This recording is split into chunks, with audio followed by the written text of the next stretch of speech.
তো সবাই আশা করি ভালো আছো। তো দীর্ঘদিন ধরে তোমরা আসলে অনেক কিছু শিখতেছো। তো আজকে আমরা যেটা শিখবো সেটা হলো উইন্ডো টাইপ এসির এর গঠন প্রণালী এবং এর এয়ার ফ্লোটা নিয়ে আমরা আজকে আলোচনা করবো। চালিয়ে দেখবো যে এটার ভিতরে আসলে কিভাবে বাতাসটা ফ্লো হয়। তো এর মধ্যে তোমরা কাজ করছো স্প্লিট টাইপ এসি, বেশিরভাগ কাজই কিন্তু স্প্লিট টাইপ বেশি দেখো, কারণ বাংলাদেশে উইন্ডো টাইপ এসির ব্যবহারটা প্রচলনটা কমে গেছে। বাংলাদেশে যারা বাড়িওয়ালা আছে তারা কিন্তু উইন্ডো টাইপ এসি লাগাতে দেয় না। কিন্তু তোমরা যদি দেশের বাহিরে যাও, যেমন সৌদি, দুবাই, কাতার, ওমান, মিডল ইস্ট পুরাটা এবং ইউরোপ, আমেরিকা, এই দেশগুলোতে তুমি গেলে পাবা উইন্ডো টাইপ এসির ব্যবহার ওইখানে প্রচুর পরিমাণ আছে। ছোট ছোট যে ভিলাগুলো আছে প্রত্যেকটা ভিলাতে প্রত্যেক রুমে কিন্তু উইন্ডো এসি গুলো ব্যবহার করে থাকে। তো উইন্ডো এসিটা বাংলাদেশে তোমরা যদি শিখে যাও, বিদেশে গেলে কিন্তু তোমরা যারা যেমন বিদেশে যাওয়ার পরিকল্পনা আছে, গেলে কিন্তু তোমরা এই ধরনের কাজগুলো পাবা। তো স্প্লিট টাইপ এসির ভিতরে যেমন তোমরা দেখতে পাও যে আউটডোর একটা অংশ, ইনডোর একটা অংশ, তো দুইটা অংশের সমন্বয়ে কিন্তু স্প্লিট টাইপ এয়ার কন্ডিশনার হয়ে থাকে। উইন্ডো টাইপ এসির ভিতরে একটা জায়গার ভিতরে সমস্ত কিছু স্থাপন করা আছে। যেমন তোমরা কম্প্রেসর, এই কম্প্রেসরটা কিন্তু এখানে আছে, কন্ডেন্সারটা এখানে আছে এবং ইভাপোরেটরটা এখানে আছে। এখানে এই একটা বক্সের ভিতরেই তোমার সবকিছু এখানে সেট আপ করা আছে। তো আজকে আমরা তোমাদেরকে এই বিষয়টা নিয়ে মূলত আলোচনা করা। তোমরা কিন্তু জানো যে কন্ডেন্সারের কাজটা কি, ইভাপোরেটরের কাজটা কি, তাই না? তাহলে এর কাজগুলো আলাদা। এবং এখানে একটা ব্লোয়ার ফ্যান মোটর আছে। সাধারণ ক্ষেত্রে কিন্তু আমরা দেখি স্প্লিট টাইপ এসির ভিতরে যে তোমার কি হয় যে আউটডোরে একটা ফ্যান মোটর থাকে, ইনডোরের ভিতরে একটা ফ্যান মোটর থাকে। কিন্তু উইন্ডো টাইপ এসির ভিতরে দেখো এখানে ভিতরে একটা ব্লোয়ার ফ্যান মোটর আছে, এই পাশে ব্লোয়ার, এখানে ফ্যান, এই দুইটার সমন্বয়ে ব্লোয়ার ফ্যান, আর এখানে হলো কি মোটর, ব্লোয়ার ফ্যান মোটর। ঠিক আছে, এই একটা মোটর দিয়ে দুই পাশে বাতাসটাকে সার্কুলেশন করে। তো আমরা আজকে যেটা দেখাবো তোমাদেরকে, আচ্ছা এখন দেখো আমরা একটা কাজ করি, এটা বসাও, খুব সতর্কতার সাথে বসাবা। ওকে, একটা পেপার নাও। এটা হলো তোমার কক্ষের ভিতরে থাকে এই অংশটুকু, জাস্ট এই অংশটুকু কক্ষের ভিতরে থাকে, আর এই অংশটুকু কক্ষের বাহিরে থাকে। এটা কিন্তু তোমার উইন্ডো টাইপ এসি। উইন্ডো মানে কি? জানালা। এর মানে জানালার মতো কেটে এই উইন্ডো টাইপ এসিটা বসানো। তো আমরা দেখো এই ইভাপোরেটর অংশ এখন ঠান্ডা আসতেছে না, কম্প্রেসারটা স্টার্ট হলেই ঠান্ডা আসবে। এখান থেকে বাতাসটা কি হয়, টানতেছে। আবার এই বাতাসটা টেনে এখান থেকে আবার এখানে বের করে। আমি একটু পরে দেখাবো তোমাদেরকে, এই যে দেখো বের করছে, তাই না? তাহলে রুমের ভিতরে যে গরম বাতাসটা আছে, এই বাতাসটা এখান থেকে টেনে কি করছে, এখান থেকে ঠান্ডা করে বাতাসটা রুমের ভিতরে প্রেরণ করছে।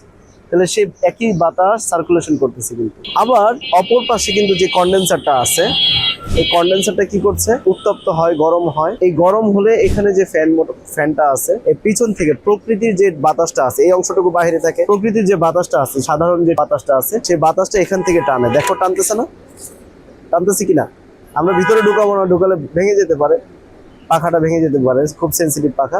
এখান থেকে বাতাস ঢোকে, কিন্তু এখান থেকে বাতাসটা কি হয়, বের হয়ে যাচ্ছে। কিন্তু দেখছো, এই বোঝা যায় কি যে বাতাসটা এখান থেকে বের হয়।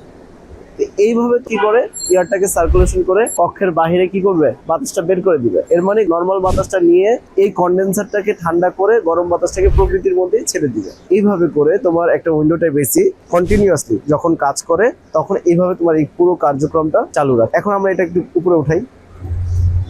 এখন দেখা যায় এই যে এখান থেকে এই যে বাতাসটা টেনে, দেখো তোমরা এখান দিয়ে দেখো, এই যে দেখো বাতাসটা টানতেছে না, এখান থেকে কিন্তু টানতেছে, খেয়াল করো, টানতেছে না, টেনে এখান থেকে কিন্তু বের হচ্ছে। হাত দাও, হাত ঢুকানো যাবে না, দেখছো যে বের হচ্ছে না, জিনিসটা কি বুঝতে পারতেছো? আচ্ছা, আমরা মেশিনটা অফ করে দিই। এটা কিন্তু তোমার কন্ট্রোল বক্স, এখান থেকে তোমার মেনলি পুরোটাকে কন্ট্রোল করা হয়। এটা সার্কিট সিস্টেম। নর্মালি যেগুলো থাকে এগুলো অ্যানালগ, যেমন থার্মোস্ট্যাট সুইচ থাকে, সিলেক্টর সুইচ থাকে, অন্যান্য সুইচগুলো থাকে। সেখানে তোমার কন্ট্রোল বক্সটা এখানে আধুনিক একটা উইন্ডো টাইপ এসি, যার কারণে এখানে তোমার কি করলো যে একটা ইলেকট্রনিক সার্কিট দিয়ে কন্ট্রোলিং করা হলো। এখানে একটা সেন্সর আছে, এটাকে বলা হয় রুম টেম্পারেচার সেন্সর। এটার কাজ হলো কাইন্ড অফ থার্মোস্ট্যাট সুইচের মতো কাজ।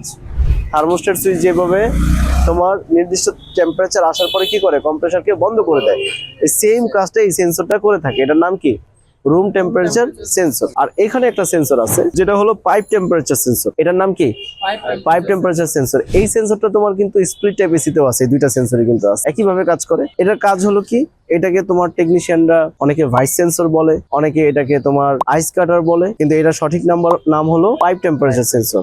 আর এটাকে অনেকেই বলে থার্মোস্ট্যাট সেন্সর, কিন্তু এটার নাম হলো রুম টেম্পারেচার সেন্সর। আমরা সঠিকটাও জানলাম, লোকালটাও জানলাম, কোনো সমস্যা নাই। তো এই যে তোমার যে সেন্সরটা আছে, কোন সেন্সর এটা? Pipe temperature sensor. এটার কাজ হলো যদি ইভাপোরেটরে ময়লা আসলে বাতাস সার্কুলেশন না করতে পারলে আইস জমে যাবে। যদি আইস জমে যায় তাহলে এই আইসটাকে কাটানোর জন্য এই যে তোমার যে সেন্সরটা আছে, এই যখন সার্কিট বোর্ডের ভিতরে সিগন্যাল দিবে তখন কম্প্রেসারটাকে সে বন্ধ করে রাখবে। বন্ধ করে রাখলে আলটিমেটলি বরফ কি করবে?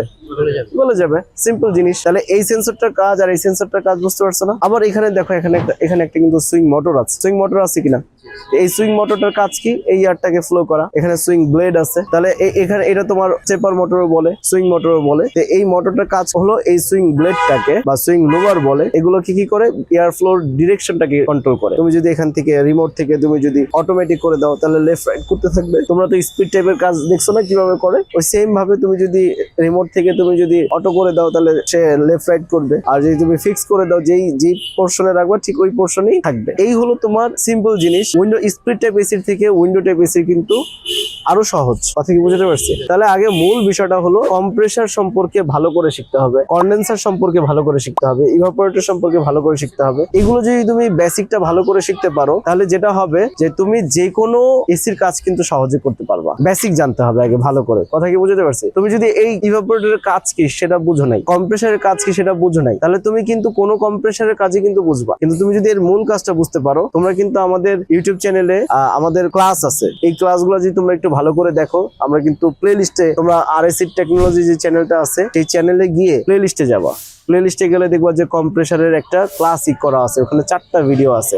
এই 4টা ভিডিও যদি তুমি দেখো তাহলে তুমি কিন্তু কম্প্রেসার সম্পর্কে অনেক বিস্তারিত জানতে পারবা। তারপর যদি ফ্রস্ট টাইপ রেফ্রিজারেটর সম্পর্কে জানতে চাও তাহলে ওখানে একটা প্লে লিস্ট করা আছে। তারপর নন ফ্রস্ট টাইপ রেফ্রিজারেটর যদি জানতে চাও ওটার একটা প্লে লিস্ট করা আছে। এর মানে তুমি যখন অবসরে থাকবা তখন এই প্লে লিস্ট গুলো যদি তুমি দেখো তাহলে যেটা তোমার হবে যে তোমার জ্ঞান কিন্তু বৃদ্ধি হবে। এবং আমরা সুযোগ পেলে, আমরা আসলে সময় সুযোগ পাই না, কারণ আমাদের তো জানো প্রচুর পরিমাণ টেকনিশিয়ানদের কাজে পাঠাতে হয়, ওদেরকে ম্যানেজ করতে হয়। তো আমরা চেষ্টা করবো আগামী শীতে ইনশাল্লাহ আরো কিছু প্লে লিস্ট তৈরি করতে যাদের শিক্ষা ক্ষেত্রে কাজে লাগবে। কথা কি বুঝতে পারছি? এই বিষয় নিয়ে তোমাদের কোনো প্রশ্ন আছে কি?